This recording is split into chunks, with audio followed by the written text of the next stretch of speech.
Selamat malam, yang terhormat Ibu Emi Nur Rohani, SPD MPD, selaku dosen kreativitas inovasi dan kewirausahaan. Dan terima kasih banyak atas waktu dan kesediaannya, Mas Bima, sebagai salah satu owner Bepas untuk berbicara dengan kami hari ini. Kami sangat menghargai wawancara ini dan kami sangat bersemangat untuk mempelajari lebih lanjut tentang latar belakang dan pengalaman Anda. Semoga kami bisa mempelajari lebih banyak dari pengalaman dan pengetahuan dari Anda.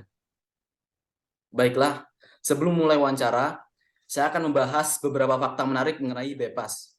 Bepas Indonesia merupakan produsen yang memiliki komitmen untuk memproduksi knalpot berkualitas tinggi sejak tahun 1998, berlokasi di Bantul, Yogyakarta, dan telah berkembang menjadi salah satu produsen knalpot terkemuka di Yogyakarta.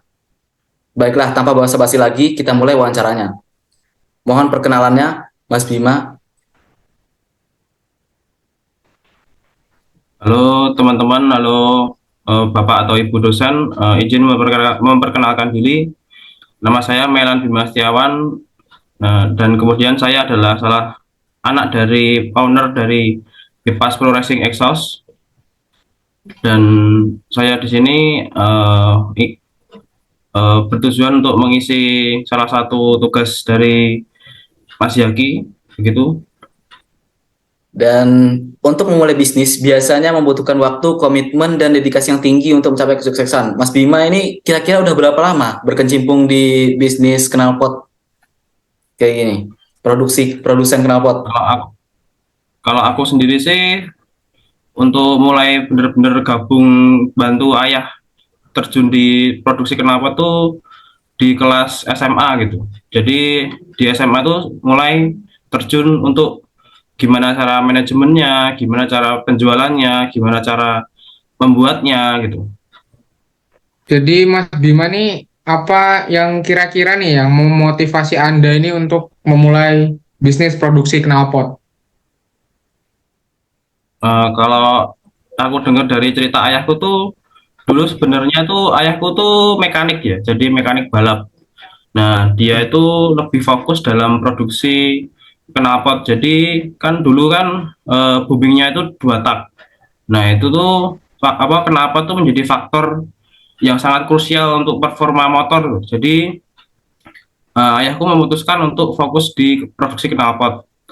Nah, kemudian eh, berkembangnya waktu dari tahun sebenarnya itu dari tahun 1995.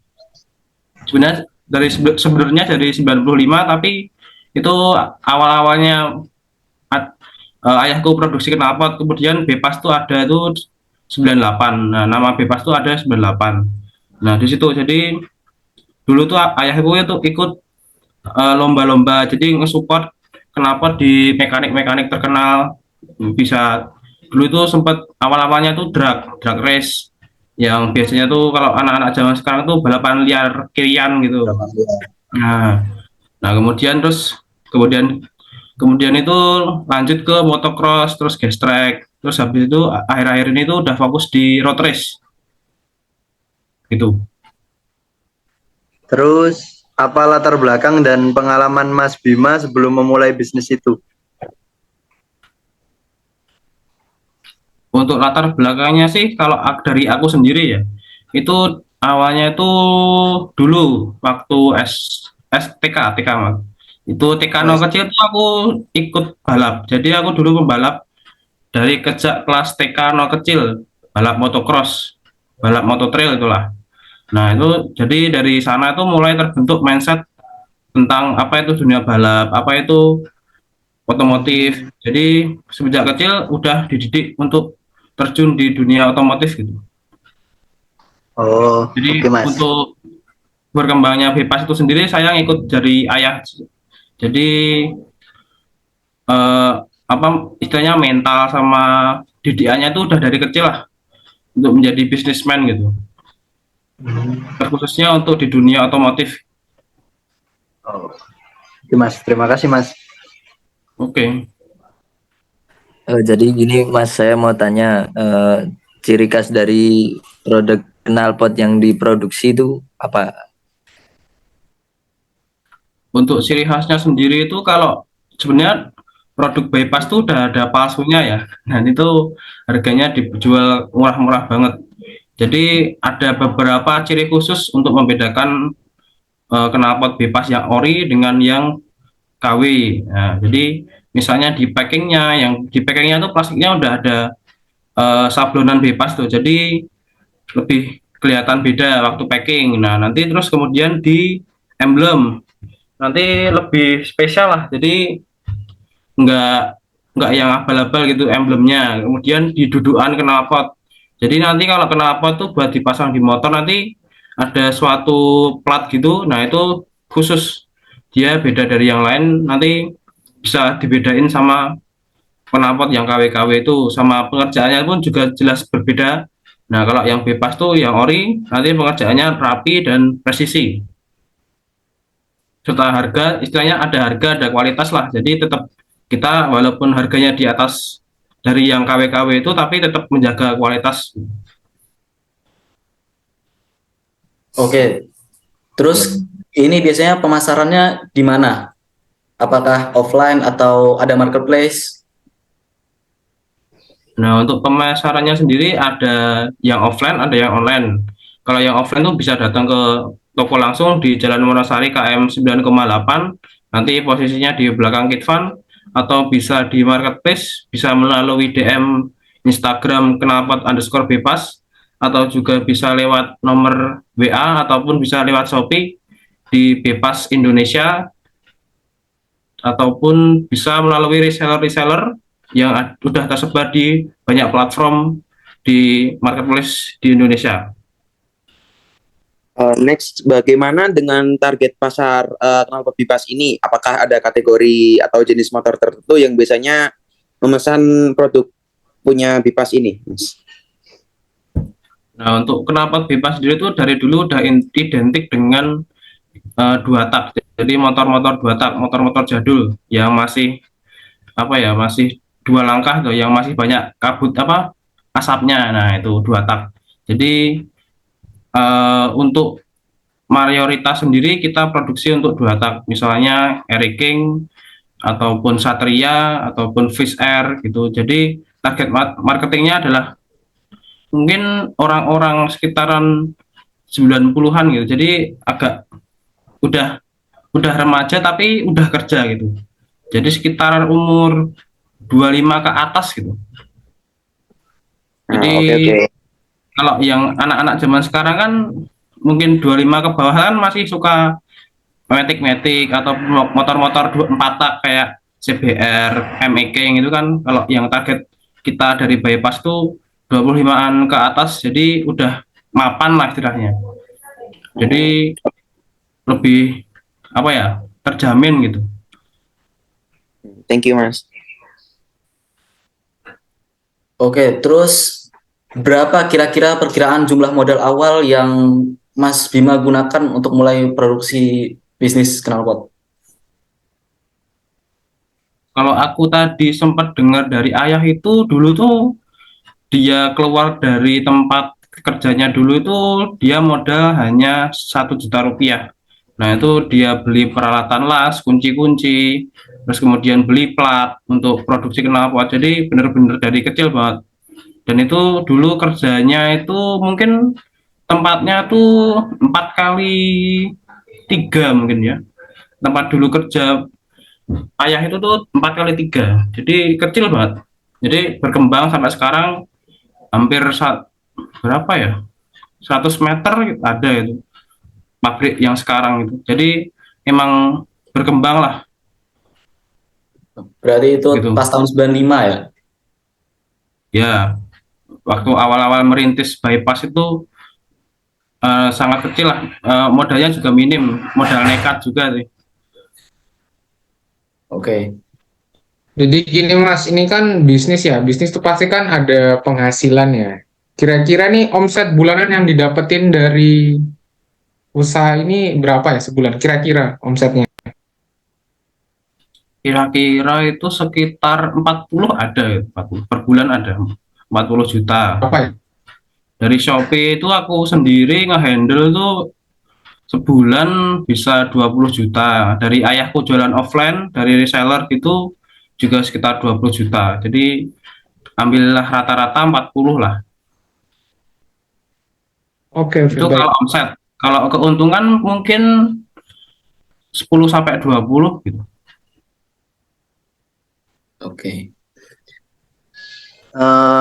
Untuk untuk mengelola mengawasi kinerja karyawannya Mas itu, apakah Mas punya motivasi dan memberikan umpan balik kepada karyawan Mas agar mereka tetap bersemangat dan berkembang dalam pekerjaan mereka, atau gimana ya Mas? Cara pengelola dan pengawasannya.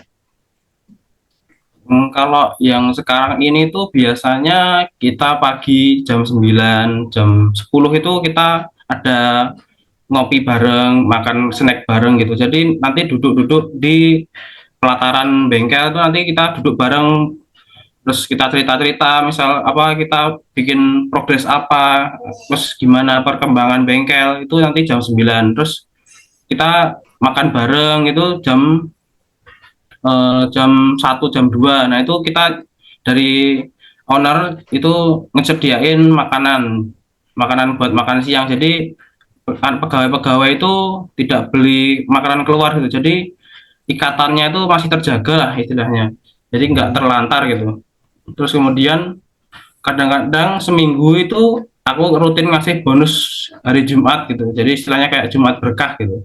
Oh, Nanti nanti mereka bisa buat beli rokok atau beli apa gitu, minuman gitu. Jadi apa istilahnya tuh kalau misalkan pegawai itu kita rawat ataupun kita bikin seneng itu istilahnya mereka pun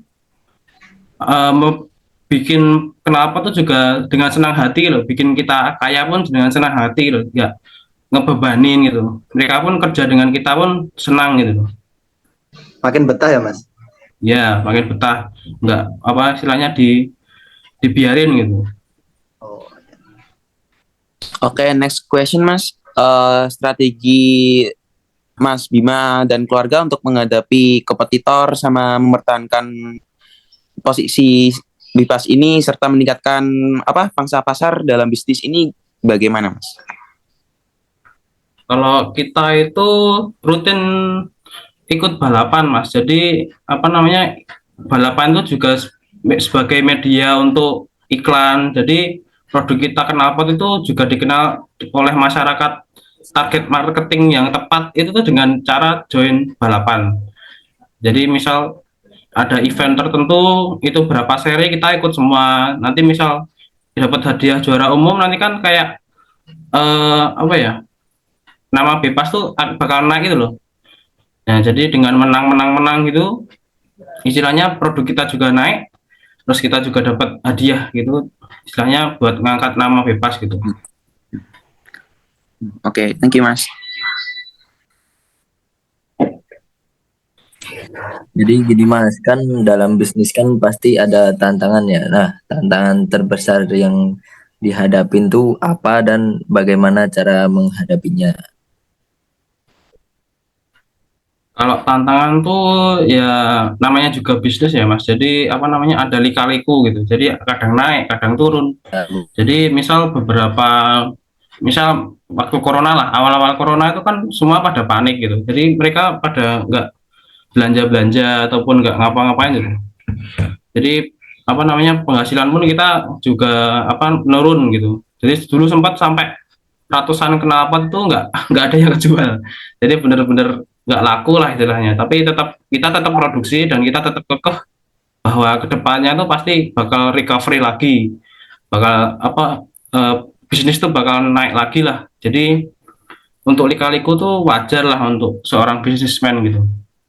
Jadi kita tetap harus kuat dalam menghadapinya gitu. baik Mas, makasih. Terus Mas Bima punya saran atau nasihat nggak untuk kami ketika ingin memulai sebuah bisnis? Ya saran aku sih mungkin coba dulu gitu loh. Jadi kalau misal kalian punya ide untuk bikin bisnis apa itu kan dengan modal seadanya pun kita harus memberanikan diri gitu loh. Jadi coba aja dulu, kenapa enggak gitu. Mumpung masih muda, jadi kita tuh mumpung masih muda itu nggak ada beban misal keluarga, istri, anak gitu. Jadi kita mau melakukan hal apapun, misal kita udah mulai usaha nih, nah kita bangkrut gitu, kita pun nggak terbebani dengan tagihan listrik ataupun susu bayi ataupun uang istri. Jadi istilahnya nggak apa-apa lah mencoba gitu. Oke, mungkin segitu aja. Makasih atas nasihat dasarannya, Mas Bima. Terima kasih kembali, Mas Bima, yang telah memberikan waktu dan informasi yang sangat berharga dan berguna bagi wawancara ini. Kami semua sangat menghargai dan sangat berterima kasih banyak atas wawasan yang Anda bagikan, yang membuat kami paham dan mengerti tentang cara bekerja dan berpikir sebagai seorang bisnismen. Baiklah, begitu saja saya akhiri wawancara kali ini. Wassalamualaikum warahmatullahi wabarakatuh. Waalaikumsalam warahmatullahi wabarakatuh. Waalaikumsalam. Terima kasih Mas. Thank you ya Mas. Terima kasih Mas Bima. Oke.